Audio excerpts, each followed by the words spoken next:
Okay, welcome to Zoom 4. It's our last Zoom session of the semester. It's gone by pretty quickly from my viewpoint. I don't know about yours, but we have a lot to discuss tonight. I want to get started first of all with, does anybody have any questions?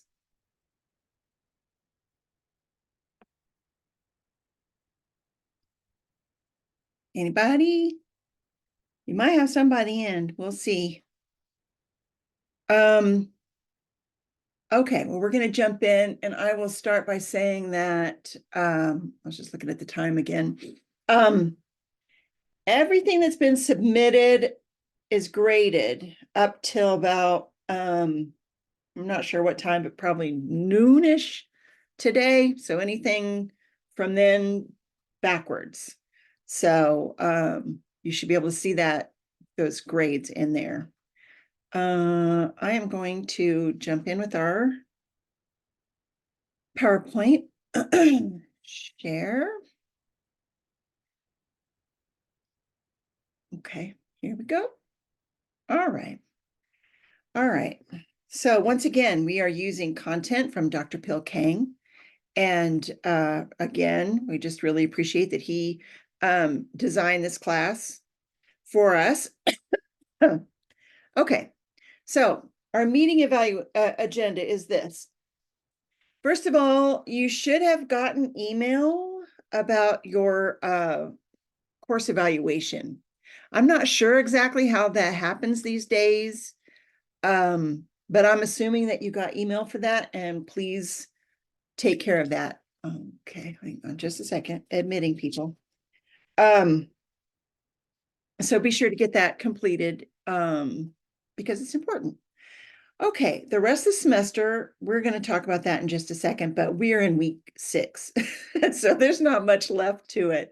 And of course, we're going to be talking about this part 2 of the evaluation plan that was a team assignment, but the last Zoom we had, we changed it to an individual assignment, and I redistributed the points that would have gone to your team evaluation assignment. So all that's taken care of, has been since we got off the Zoom last time. And excuse me. And so you are working on this individual project assignment, part 2. It's part 2 of the evaluation plan that you submitted by Sunday night this one we just had. My husband and I always disagree on when we say this Saturday or next Saturday. I always say this and he always says next, and I don't know what we're talking about. So we always say the one we just had, or the one we're fixing to have, or whatever, Anyway, we're also tonight going to talk about the Kirkpatrick 4 levels versus the success case method. All right. Okay, why isn't this going? There we go. Whoops. All right, so the course evaluation, I don't know if it looks like this. I don't know if that's how it comes to y'all. I left the slide in here just in case, but I don't know about that. Okay, hang on just a second. Because I'm writing down names too. Okay, I felt like I did that one already. All right, so let's talk about the rest. I don't know why it does that. Okay, the rest of the semester. We're in week 6. So, or actually, no, I correct myself. We're in week 7. We just started week 7. Yes, ma'am.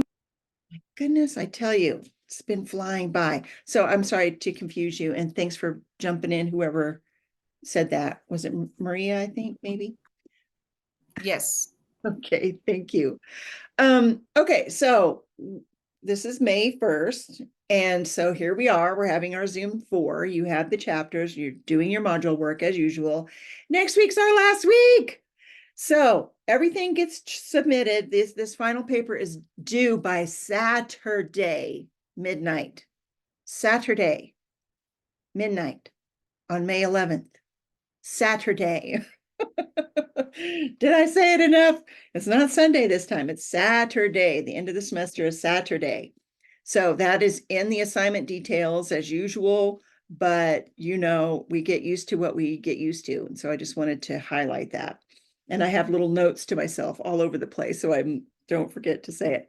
All right, so let's do a quick little recap of what we've been learning here. Of course, the Kirkpatrick 4-level evaluations. We've looked at the theoretical backgrounds and the practical guides. We've done question item analysis, generating evaluation items, and last Zoom, we went over cost effectiveness or ROI, return on investment. With Brinkerhoff's success case methods in the weekly content, you've had the overview. They, excuse me, I knew this was going to happen. I went outside briefly as a little break, and now I'm going to be sneezing and coughing a little bit, probably. Anyway, Brinkerhoff's evaluation design, data collection and analysis, evaluation result communication, which is really important. And we're looking at applications of evaluation models. Whoops. All right. So let's talk about this assignment, part 2 of the evaluation plan. All right. As you know, the one that you just submitted, excuse me, on Sunday was the part 1, the first half of it, the first part of it. It's not half, but you already gave me the topic of the training program that you were evaluating. You wrote up a bit about the training overview with those elements that were already discussed as part of that.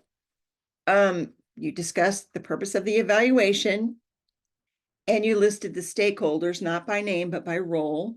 And I'll say every single one of you did a great job of identifying by role and not using names, and their relationship to the evaluand, which is the thing you're evaluating, and the evaluation, why they care about the results. So what you're going to be doing now is building on that. And all of you, excuse me, you have extensive feedback. Well, some of it's extensive, some of it's not very extensive. It just depends on your paper and the feedback I gave you, but I did give comments to everybody. And you are expected to take that feedback and incorporate it into the next evolution of this paper for part 2. So just because you've already done part 1 doesn't necessarily mean that you're finished with it. You might have some tweaking that you need to go back and work on. Maybe you need to flesh out your stakeholders a little bit. Maybe you need to clarify what those learning and training goals were so that the evaluation of those goals can be much more clear. Maybe you need to, I don't know. Those are the 2 main things that came up. So it just depends. And if you have questions on that, of course, call me or stick around afterwards. But you'll need to take that feedback and adapt part 1 going into part 2. So if you have some updates to make on that, do so. Some of you don't have much, but some of you have more. So, it's just how it goes sometimes, as we get clarification. So one thing that really helps is once you get really clear on what the training goals are, then you know what you're evaluating, because that's what you're measuring. Like you're evaluating whether or not that training program is meeting its goals. So if the goals aren't clear, if they're kind of vague, and then you won't really know what to evaluate. And the evaluation planning will kind of be all over the place. So the tighter you get those goals, the tighter you can make your plan, the tighter you can get in there and get the information that you're looking for in the evaluation. All right. All right. So these are the components that you're going to be adding in for the next part. So you're going to take part 1, you're going to make your edits, and then you're going to add to your paper, and you're going to add these components. And actually, this is the same. I was going to pop over and show you the assignment in Canvas, but it's the same. So you'll see in just a second. There's some things, more detail on these. So you're going to be adding key questions. Excuse me. I also practiced some Taekwondo and got my heart going, and lungs going. So, but it's allergy season. All right. Anyway, you're going to add key questions. We're going to talk about all this in just a little more detail in just a second. The evaluation design, like how you're going to go about doing this evaluation, the data collection methods that you're going to use, and the sampling that you're going to get, the evaluation issues and constraints that you can anticipate, and then the evaluation budget, like we talked about last week. All right, so let's go in a little bit deeper on these. Hold on just a second. Okay, let's go in a little deeper on these. So the key questions, you're going to be thinking about what is the key question that the evaluation hopes to answer? What does the organization want to know from the evaluation? So you have the training program. Now you're going to evaluate the training program. What information do you want out of that evaluation? What are you trying to get to? What questions are you trying to answer? What key questions will you ask about the training? What do you want to know about the training? These should be clearly worded, primarily open-ended questions that will guide and focus the evaluation. Okay? It's key questions. Oops. All right. Evaluation design. Explain what kind of evaluation you're doing. Are you doing formative evaluation along the way of the training program so that you can tweak it as you go? Or are you doing a summative evaluation, something that you're going to test for at the end? Once they finish their thing at the end, you're going to test for it. You might make improvements, but that'll be down the road for a different set of people and different training program. I mean, a different time for this training program. That's summative at the end. Kind of like if you were taking a final exam in a class that you're taking. It's summative. You're going to take it at the end. Boom. Are you going to use Brinkerhoff's success case method? Or are you going to use the Kirkpatrick 4 levels? And if you're going to use the 4 levels, which ones and why? Or are you going to use something else? Maybe you have some other methodology that you want to follow, but please provide rationale for that. I mean, if your rationale is clear, I'll probably go with it. But if you come up with something and you don't explain it, you know how that works. That's not going to work. So the things that we've been discussing in this class are Brinkerhoff's success case method and the Kirkpatrick 4 levels. So I would recommend that you stick with those. But I will accept something else if you have clarity on that. All right. So anyway, as I mentioned, if you're going to use Kirkpatrick models, then what level or levels are you going to use and why? For data collection methods and sampling, you're going to explain how you're going to collect the data. How are you going to get it? How are you going to find out? How are you going to answer your key question? What data are you going to use? When are you going to get it? Where's it going to come from? Are you going to use a survey? Are you going to interview people? I mean, how are you going to get this data? And then who are you going to collect it from? And how would you select the sample from which you're going to collect the data?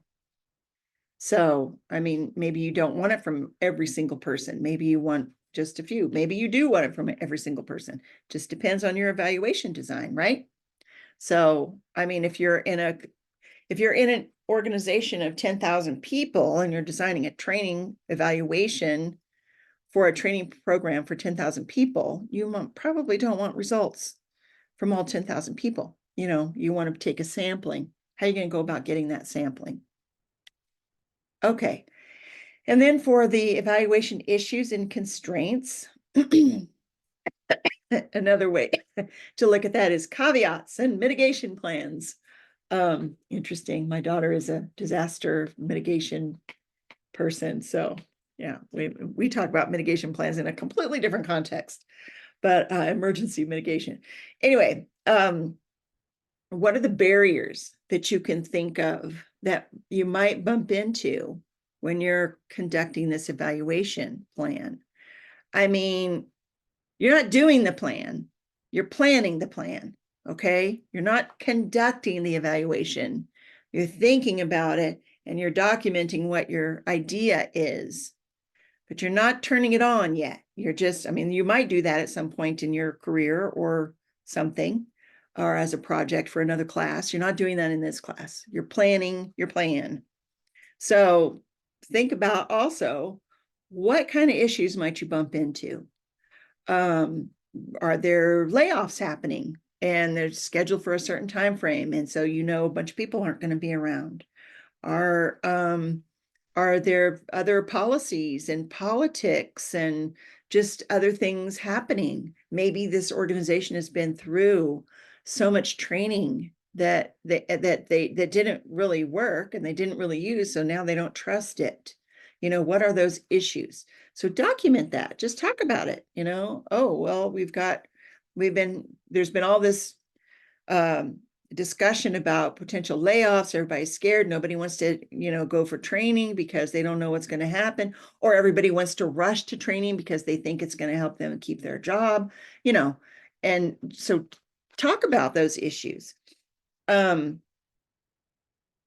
then let's see, what is this? Would they be due to the organization, your knowledge base, or time, or another factor? Yeah.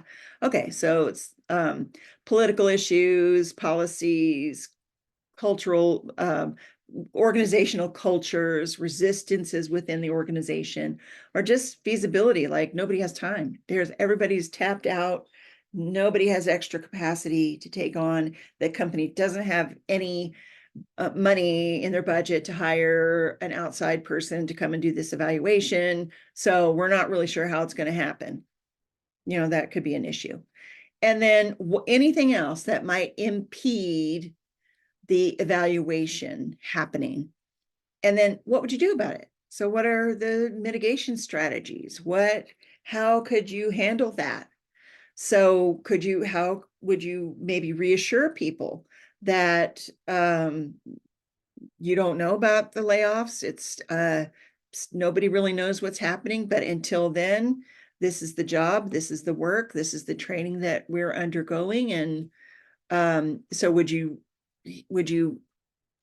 get some champion in your organization to help you recruit basically people into the training, or calm people down from being overly concerned about the training, about them attending it or not attending it, and that it has no relationship whatsoever to the fact that they're going to lose their job or not. I mean, I'm just throwing out ideas here. I'm not saying that's how it works. I'm just off the top of my head brainstorming to give you an example. And then you'll need to include the budget, the evaluation budget. What's it going to cost? So we're not talking about, it doesn't have to be down to the nitty gritty, every little last penny. We're not asking you to do that. This is a reasonable approximation of what it's going to cost to implement the evaluation plan. So you're devising this plan. Maybe you're going to collect data through surveys. Maybe you're going to have focus group interviews. Maybe you're going to, whatever it is, somebody's going to have to take their time to design a survey, which you'll probably include in your packet here, or to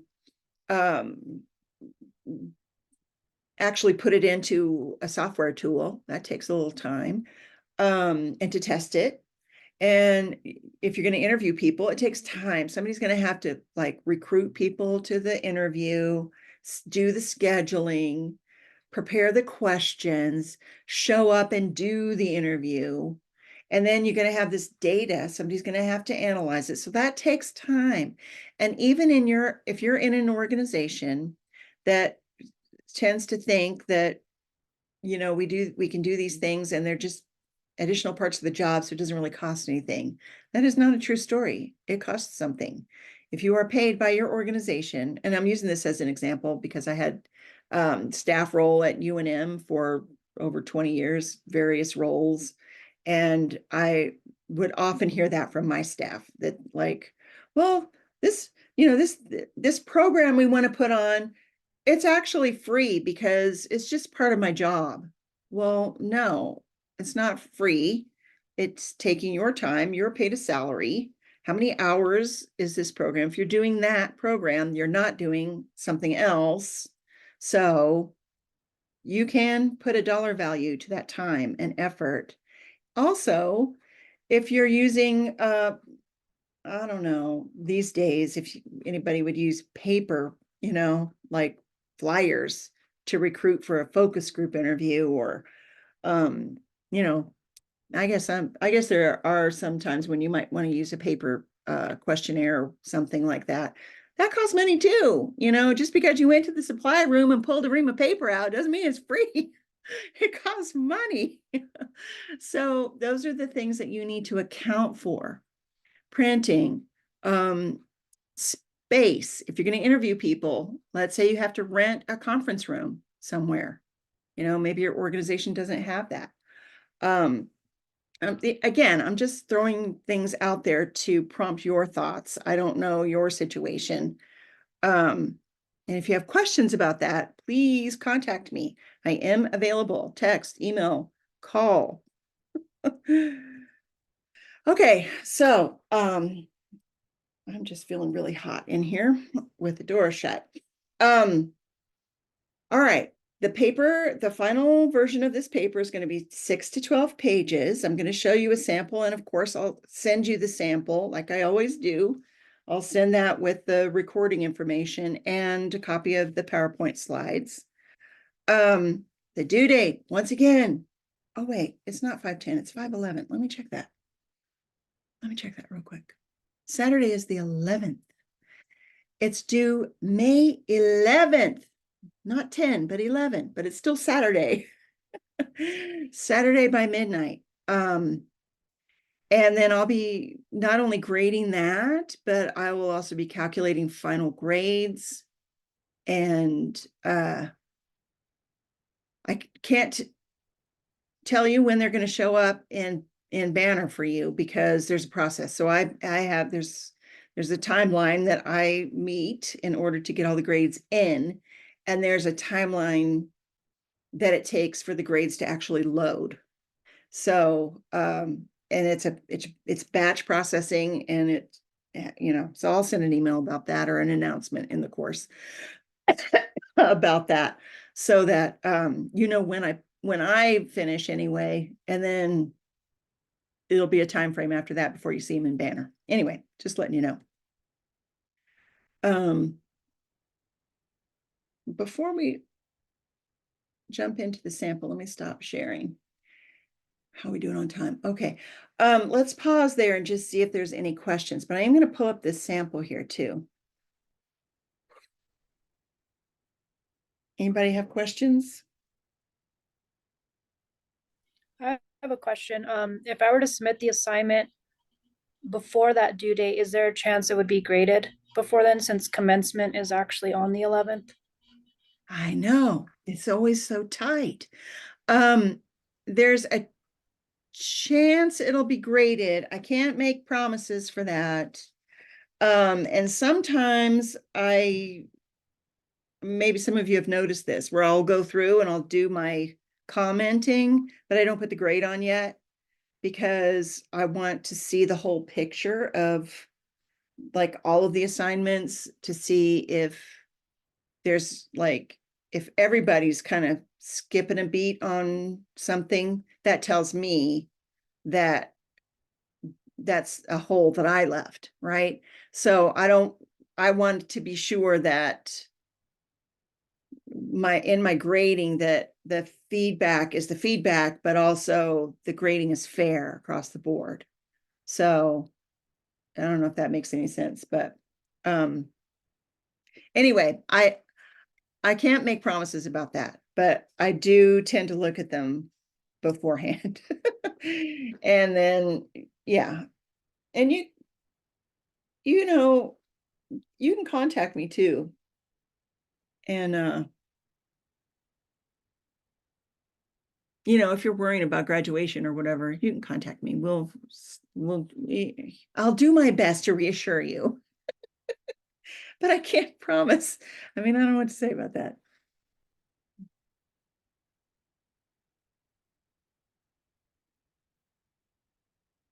I know, and I think I didn't do the semester planning.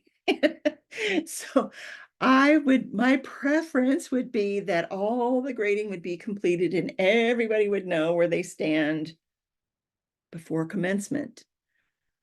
But I'm not in charge of that. So, and I'm not in staff roles anymore. I'm retired from my staff roles. So I don't even have that influence anymore like I used to. Anyway, who else has questions before we jump in on this sample?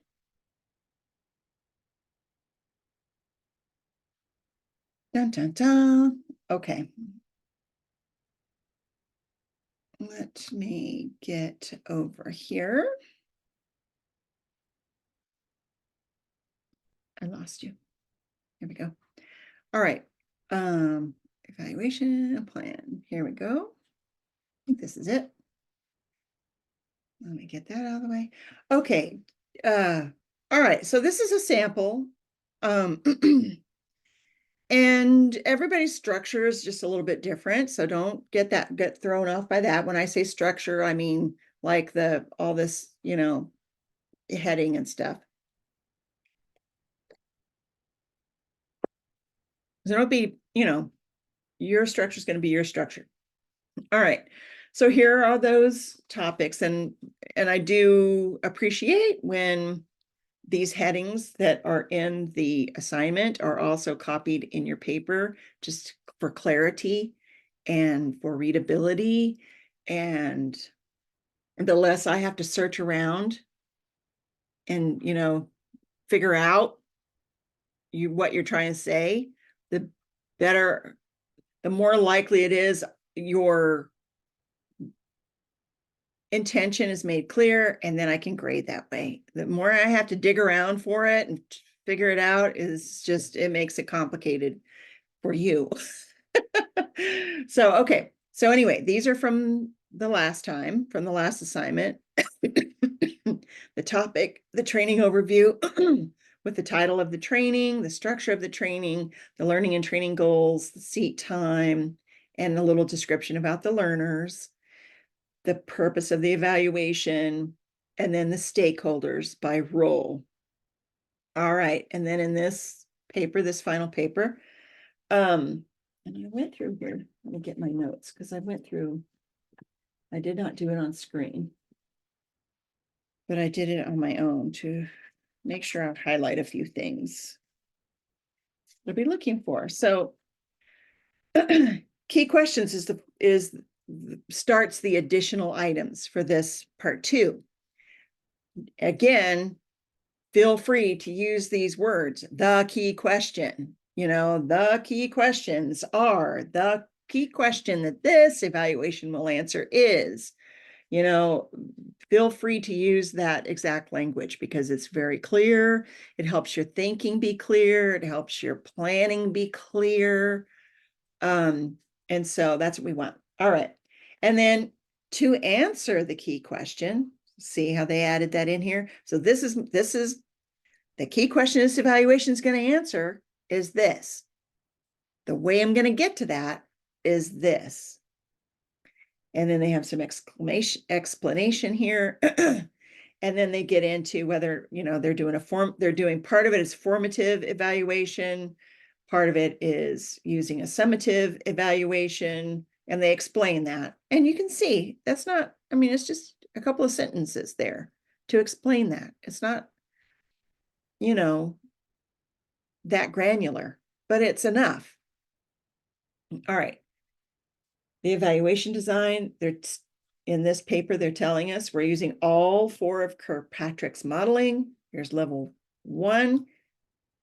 Here's the rationale behind that. Level 2, level 3, level 4.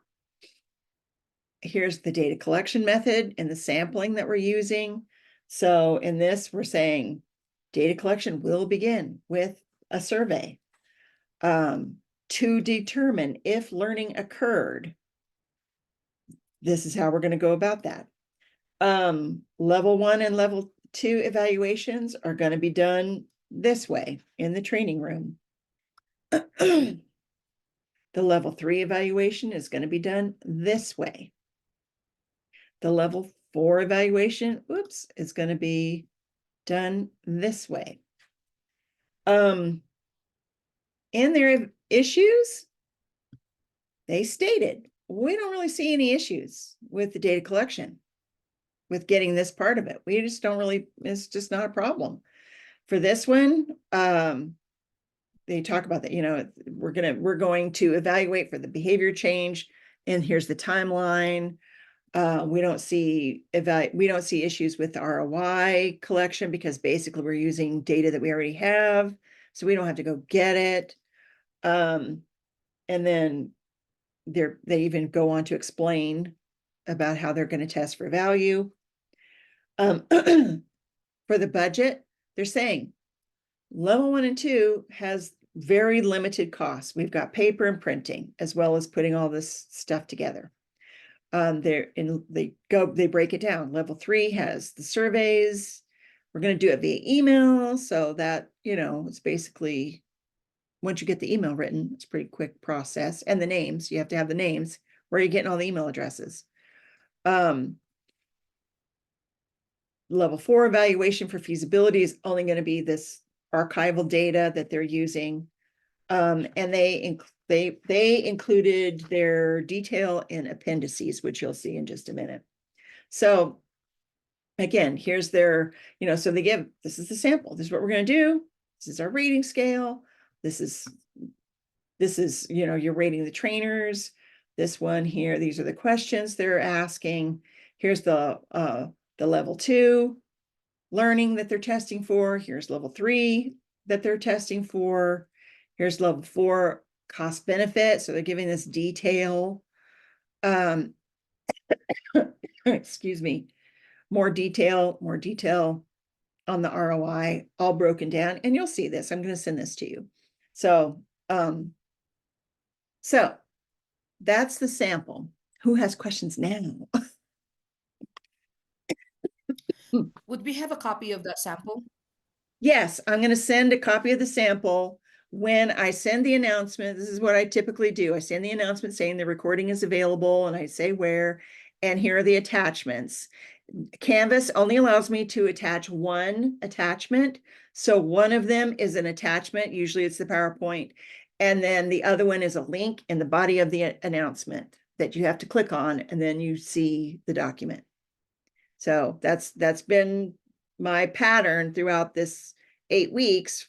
For the first 3 Zooms, I'm going to do the same pattern again for this Zoom. So yes, you will have a copy of the sample. You'll have a copy of the PowerPoints. And you'll also, for those who didn't attend, they'll know where the recording is too.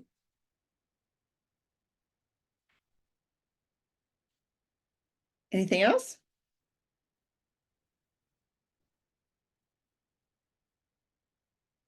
No other questions? Then we are going to jump back on this PowerPoint. Let me scooch it over so I can see. All right. So let's talk about Brinkerhoff. I gotta move this. Kirkpatrick's, it's a tongue twister. Kirkpatrick's versus Brinkerhoff's methods here. All right. So I don't know where this statistic came from, but we talk about it. I mean, I've heard this many times before.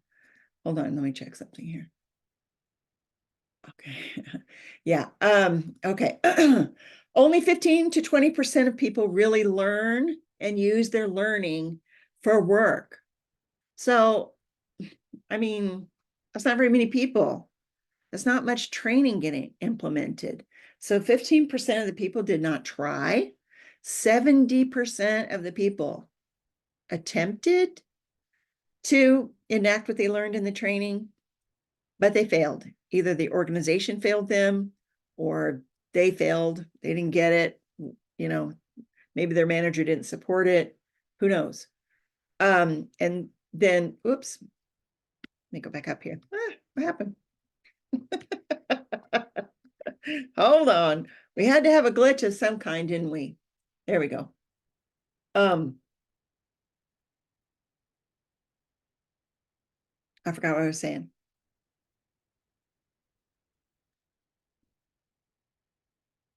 Did my share screen pop off? Let me see here. I don't know what happened there.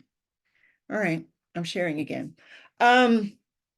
I don't know what I was saying. I got distracted by all that. But anyway, are we training for training's sake, or are we training for impact to the organization? So that is a big reason why evaluating this training is really important.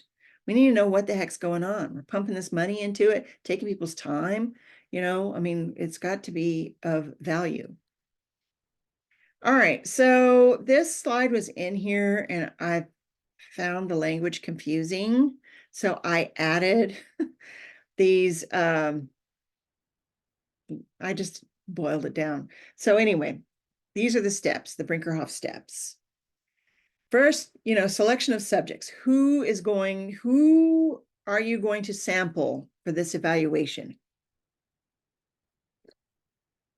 Who's going to participate? Whoop, that's what I did. I can't use my mouse. All right. So this development of training effect model is the impact model, but really it is about defining, what do you mean, what is successful? So we're talking about Brinkerhoff now. So with the Brinkerhoff success case method, we're looking at the best and worst. So in order to identify the best, how are you going to know what success is unless you define it? So what is a successful case for the training? What does it look like? A person who goes through this training and has model success, what does it look like? Okay, so you have to determine that. You got to work with your stakeholders and figure that out. Otherwise, you won't know what you're measuring for. Okay, and then, so what is success? And then you're going to develop the development of the training transfer measurement tool. Seems like a lot of words to say. How are you going to pick the best and the worst? How are you going to pick by what measure are you going to determine how people met that model that you just identified in step 2? And I mean, it's easier to identify the ones that didn't because nothing changed, right? So, but you still have to identify how you're going to come up with that. How are you going to pick the best and worst? And in Brinkerhoff, they don't use every single success and every single failure. They're looking for a sampling of the sampling, basically.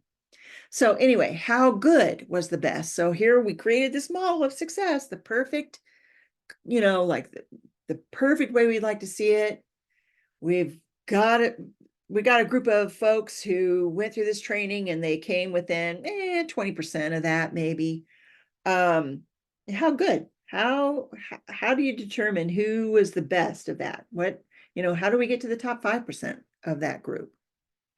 And then you want to document that success. So you're going to do the in-depth interviews and document so that you have that to carry through. What do they say here? In-depth interviews with trainees with high degree of training transfer. And then deduction of critical success and failure factors for training transfer.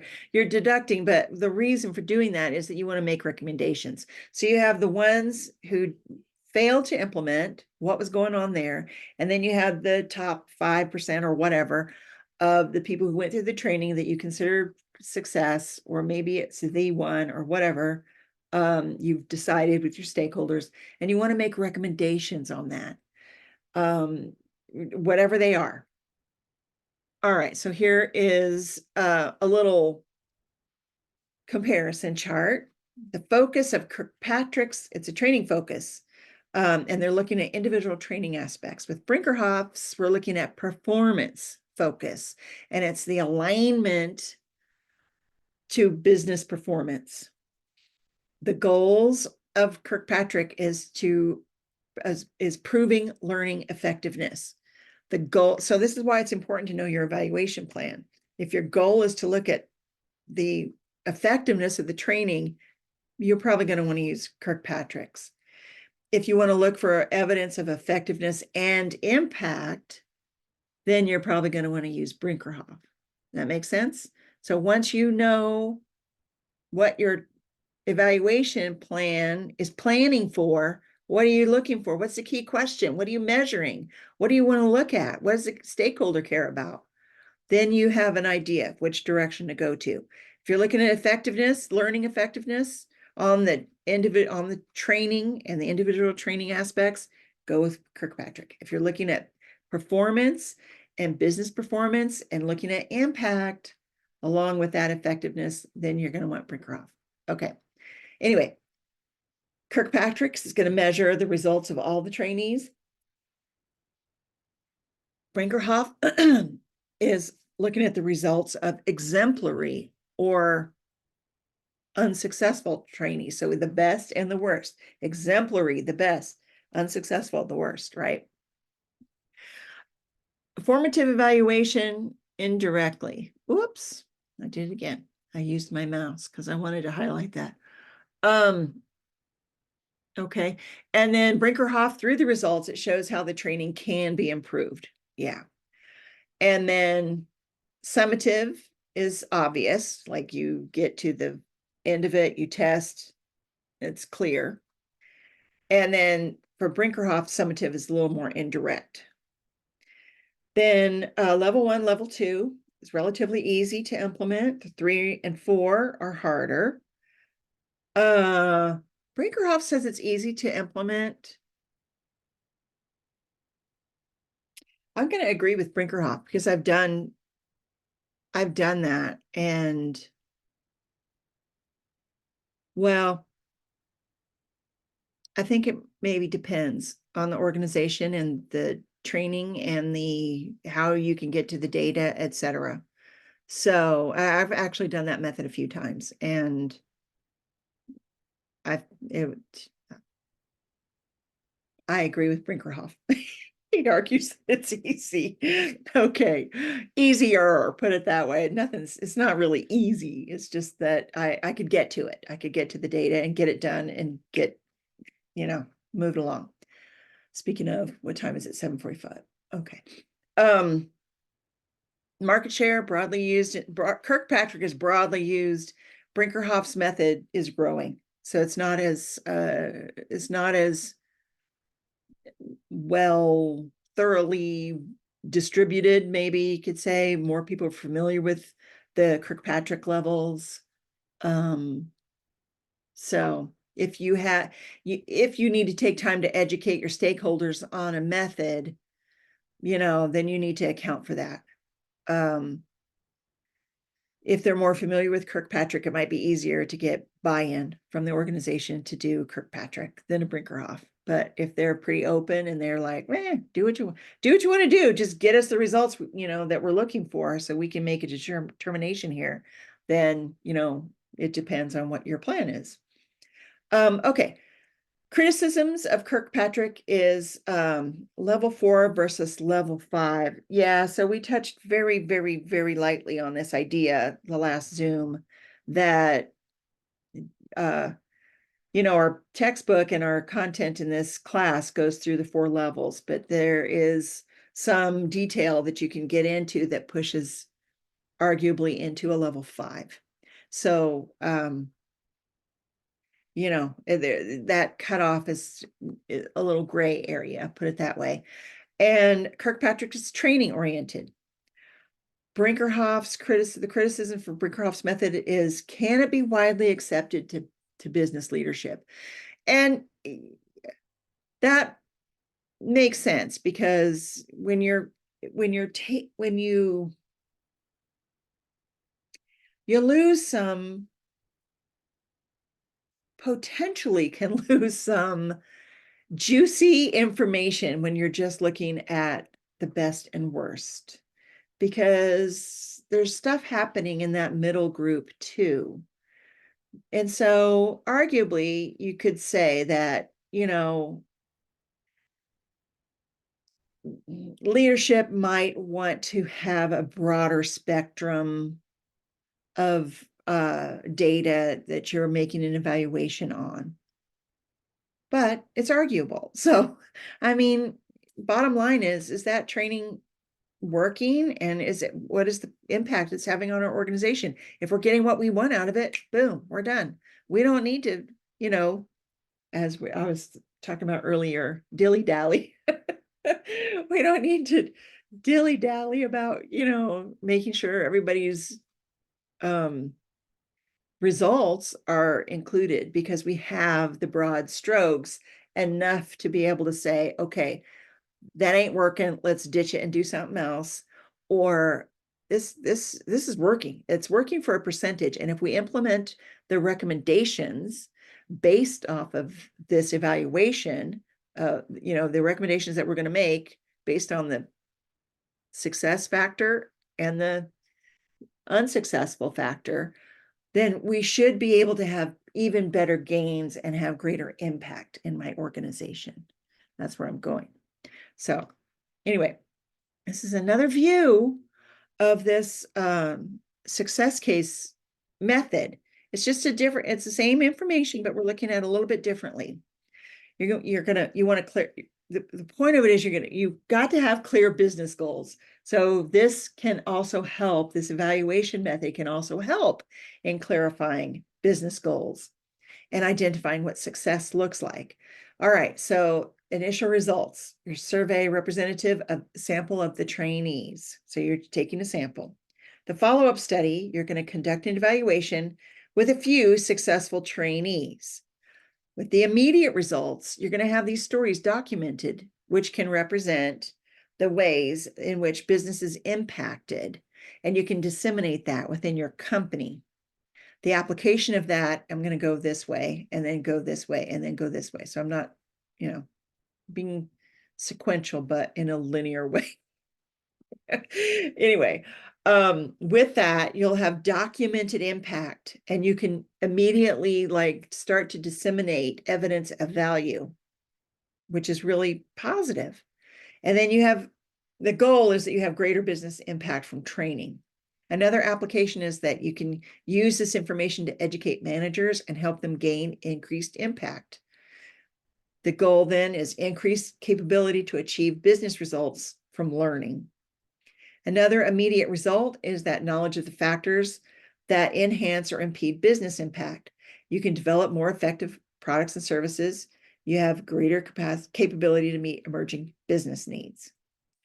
All right, so let me stop this. All right, so that was a lot.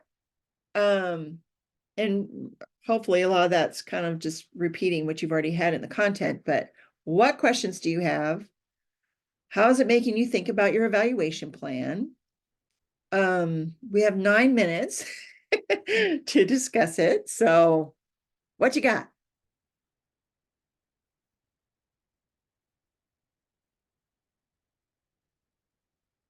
Ain't nobody got nothing. Come on now. No? You know what to do? You're ready to do it? You want that extra 9 minutes so you can get on it? That's fine. Or you can contact me and we can discuss it if you have questions. Everybody square on what to do? Got questions about Brinkerhoff's success case model, method? What procedure have you used in the past? What model have you used in the past that you find very effective? I've used Brinkerhoff's a few times. I've used aspects of Kirkpatrick's a few times, and they had the purposes that we were using those for were so different that I can't even compare. It's like that method worked for that thing, And even for my dissertation research, I did you could arguably, you could say I used a version of success case. It came to mind anyway when I was working on it, because I was looking at the relationship of students use online services and their feelings of mattering to the institution. So that was one thing. But also, I did an evaluation of the 2+2 program. Is this program still called 2+2? I don't know if they still call it that, but anyway, it used to be 2+2, meaning you get 2 years at CNM and then you come here and complete for your undergraduate the other 2 years. So it was a 2+2. And that's not the only way you could get in, but I mean, it was a 2+2 program. So I did an evaluation of the value of the undergraduate program when it moved from when OILS moved from College of Ed to the libraries. I did an evaluation, and basically, I mean, I did, I would say, a modified version of that too, where I interviewed people who had high value for the program. And I was able to get those quotes, get those quotes. And I had survey data and I had other enrollment data, et cetera, archival data that I used and put together the evaluation, made my list of recommendations, and they took every single one of them and kept the program. So, can I say? So, yeah, I have used some other evaluation methods, but I don't know the names of them. They were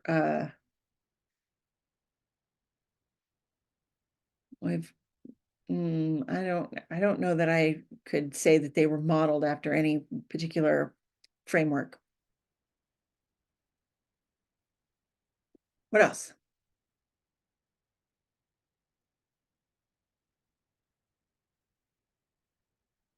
Yeah, 2+2 was an associate's and then get the bachelor's in oils. Okay, here's a question. Can we use tables in our paper like those in the Brinkerhoff chapters? Yes, absolutely. Don't just use tables. I mean, you need words to also, explain and clarify, but the tables can actually help organize. That is my thought process too. It's how I go about, and will often, go to a whiteboard and just start a grid, because that's how I myself organize, like either that or a what do you call those? Mind mapping kind of thing. Bubbles, bubbles, bubbles, depends on what I'm thinking through, but at the end of the day, it ends up looking like a chart after it's said and done. But yeah. What else?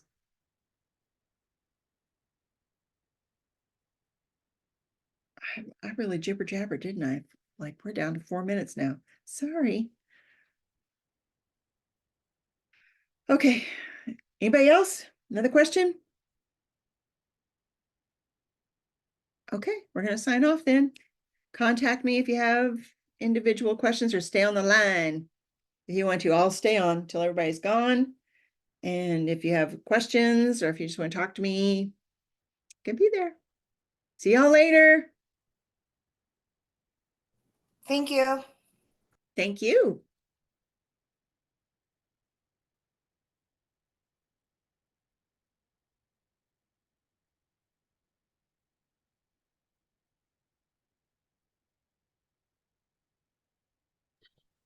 I have a question, if you don't mind. Okay, Miss Derek, is Hart- it just for me, or there are some No, other it people? Actually, don't. let me It stop don't matter. recording. It don't matter who's